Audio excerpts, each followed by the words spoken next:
I was going to go to sleep, but I wanted to tell you that I've been feeling very sad. Not sad, but like thoughtful about the fact that I'm going to go live in another country in a few months by myself, not knowing anybody, not knowing the language, and in debt. So I don't know how to feel about that specifically. I know that I'm doing it for my own wellness, and I know it's going to be figured out at the end of the day because I don't know.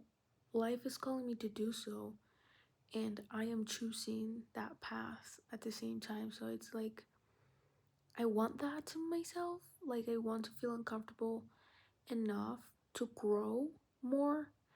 And I've done that my entire life because I've figured out like it's the only way to grow.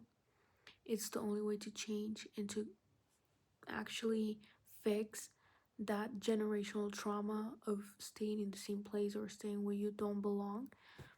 And it's scary to think about how I have everything in my house, absolutely everything. You need a glass, a piece of glass that is like easy to cut. You have the tools and you have the glass already in my house. Like my house is filled with things, useful things. Like it's a house, it's a home, you know? And I don't know if you can relate to this.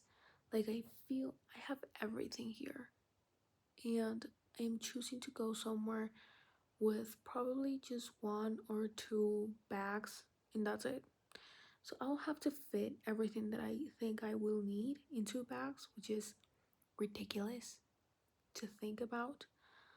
But yeah, I will do that. And I don't know what's going on through my head right now. Probably my instinct of not feeling safe, you know? Because my head is used to feeling comfortable. Everyone's head is used to feel comfortable and is always going to fight the idea of change because it's uncomfortable, even though it's the best thing for us. But I'm doing that right now. I'm fighting with myself. And I don't know how long is this feeling is going to last. Probably until I feel safe enough to go somewhere else. Probably until I get the money to do so. I don't know how to feel about that, but it's inevitable. It's inevitable. I have already everything planned. And I cannot escape from my plan. Because imagine imagine if I just chose not to go. I will feel very disappointed on myself. Like I already gave an exam. I feel completely out of place in my country right now. I don't feel like I belong here. I don't feel like I'm getting the right amount of happiness in life here. So it's perfect to go somewhere else. But at the same time, it's like I am giving up my comfort. I'm giving up the love that I have from my mother that is very immediate. But I know it's something that I can actually give up to because I know she will be happy for me to see me achieve my dreams and for me to be somewhere that I feel I'm going to grow in, but it's going to take a long time. It's going to take the longest time, to be honest, because I'm not used to this. I'm not used to going other countries and starting over. And I will have to make friends and I will have to get used to another culture. I find that beautiful, but at the same time I'm terrified. I'm terrified of myself. I'm terrified of how I'm going to deal with everything. And I've been overthinking about that. Today I painted a picture. I'm painting two angels. You've seen this very Renaissance painting of two angels, one of them kissing another, and I did that, but with horns, and the horns are on fire. And I feel like I'm able to do this here because I have all the tools, but to think about going somewhere else where I will have to buy a canvas, brushes, paint, and do it probably in another space with less music, less comfortability. I don't know, but it's okay. I will have to do so, you know? It's something that I will have to put myself through. I'm just overthinking about it. I'm just not prepared for that. But none of us are, you know? When we go through a big change, I feel like none of us is ready for that. And I'm excited and I'm terrified at the same time. And I don't know what to do. I also did my nails. And while I was doing them, I was thinking, how am I going to do my nails there? Like, I don't know. And I know part of all of this is just anxiety. Anxiety of something that I don't know. And it's beautiful and horrible at the same time. Like the universe is so huge, big, and infinite. Well, I don't know if it's infinite, but it's expanded, definitely expanding and huge. And I'm worrying about this very little in a specific situation. Like there are bigger things to worry about, like global hunger and people that are literally dying in other countries. But that's where my narcissism comes to place, and I'm always thinking like I'm the center of the world because I am the center of my world. But at the same time, that doesn't make me like I'm not worried about other social issues. Why did I even thought about that in the first place? I don't know. I'm overthinking about everything. Also, I've been thinking a lot about past relationships.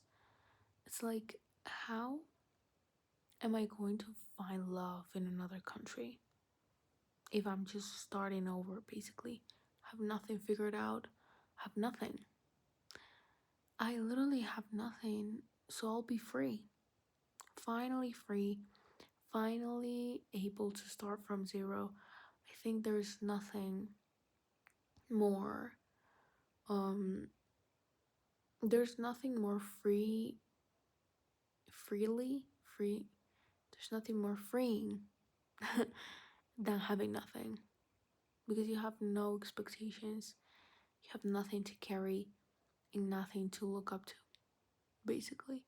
Of course, I have dreams and goals, and my goal is to get my master in design and eventually become an art curator, an architect curator. But architecture curator, do you say it like that? I don't know. But I want my life to be devoted to art, and I'm trying to find the right path by going abroad and studying in another country. And I feel like I'm going to achieve it at the end of the day. I am willing and I am on the right track, you know? That's what I sense. I still haven't got any other bad feeling about it. Like, of course, there are videos on YouTube that pop up talking about how there are dreams that you have to give up, but you still have to follow. Like, those are the typical readings that you get from people, random people on YouTube, and I listen to them, and I don't know why, but I take it too personal sometimes, and I still don't know what they mean, because it's like I put myself in another person's shoes, like someone that is working all the time by themselves. They're their own bosses. They have an office, they have a family, probably children. And it's like if I was that person, I would probably also relate to what this person is saying. Like it's so ambiguous. So I'm trying not to think too much about it because I'm going to go crazy, and there's absolutely nothing I can do about that.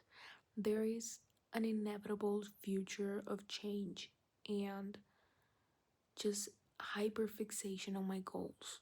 And I just need to be aware of that. I need to prepare for that. And I don't know how to do so. I wish I was bigger on YouTube and I could make a living off of this, so I could not worry about money and not worry about that and not worry about anything. But it's inevitable. And it's impossible right now. I feel like my content is just harder to binge watch, and that's why I'm not famous here. Yet. Yet. Mark my words. So, I don't know. I don't know. I was watching a video of a boy talking about how he hasn't found anyone like them. I think the video was titled, Is There Anyone Out There Like Me? And I saw it, and it was a 7-minute video talking about how he feels that he doesn't belong to this world. And that video got 100 and something else thousand views. So I don't know. I don't know what it takes. What it takes to be famous on YouTube. I want to be famous on YouTube. Like, I want people to resonate with me so deeply, and I want to be talking to a bigger audience. Like, I want more than 571 friends, which is my current subscriber number. And if you are part of those 571, you are the best. You are actually the best. You don't have a problem with your attention span. You are very interested in world problems, and you have the ability to listen to someone else and also stay focused on something for a long period of time. That is beautiful. I'm so proud of you, and I'm so grateful for you. Thank you for watching me. It means a lot to me, and it feels like we are connected in a way that none of us will ever understand, because it's just so insane. And I think this is what keeps me up at night, and at the same time it's like I'm overthinking also about this, how weird it is for me to stay here. Of course, I've wanted to do this for a long time, and I wished I made videos earlier to connect with more people and have more time to actually become a better person here. But like, not better person, but um, better abilities of communication. And the longer you do something, the better you become at it. So yeah, that, and also the coincidence of you watching this video. Oh my god, you know, that makes me think too much. Like, I am I already gave up all this mindset of, oh my god, what if my friends saw this video? I'm going to feel so uncomfortable them watching me. I don't care. Life is so short that I couldn't care less about the people that would judge me from this. They can run.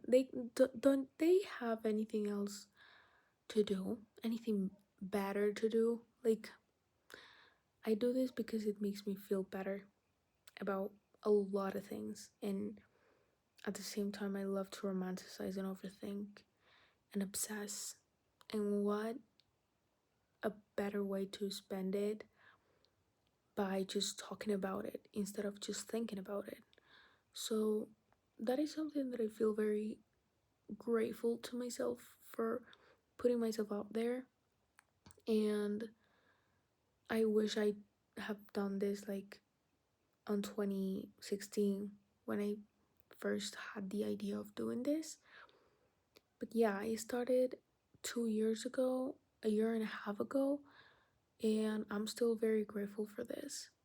This is beautiful. Making videos is actually something that has saved me from everything. I don't know how else to explain this. But yeah, it is a coincidence, and I feel like, Of course, I am in charge, not in charge, but I have the power of doing everything that I do. I have the power of doing things. It's not like life is making me do things, but at the same time, I feel like there is a bigger power than me doing things that just allows me and is watching me and is taking care of me. I take care of myself, but there's a bigger force that I don't know what it is. And I felt that since I was little. I knew it wasn't Jesus and it wasn't the God that Catholicism talks about, but I feel watched and I feel taken care of and I feel connected to this bigger energy. Connected, and also I feel like everything is granting me freedom, quote unquote, because we don't have freedom, but enlightening me with knowledge for me to choose the right path. And I will continue to do so. And if I make mistakes, it's okay. I'll take them with grace. I just feel very nostalgic for the fact that I'm going to go away and that I'm actively choosing to put myself through this suffering. But if you don't suffer, then you're not alive, you know? Suffering is the best way to change, to love, to grow, to learn, and to eventually become a better person. If you are human, then you will suffer. That's just the rule of life. So, yeah, thank you for watching me. Please subscribe if you've watched up until this point. If you want to continue seeing me make videos about my life, about how I feel, because it's weird to feel, it's weird to be human. And I love you guys so much if you've watched up until this point. I hope you have a great, amazing night and see you on the next video. And I'll show you the painting probably in the next video. Right now it's right there. Well, it's right here. But let me, it's right here. Is this? Of course, the canvas is like this, facing like this, so you can only see the side. But I'll show you in the next video or in my Instagram. If you can check the description, there are all my links so you can follow me and check everything. Bye. Love you.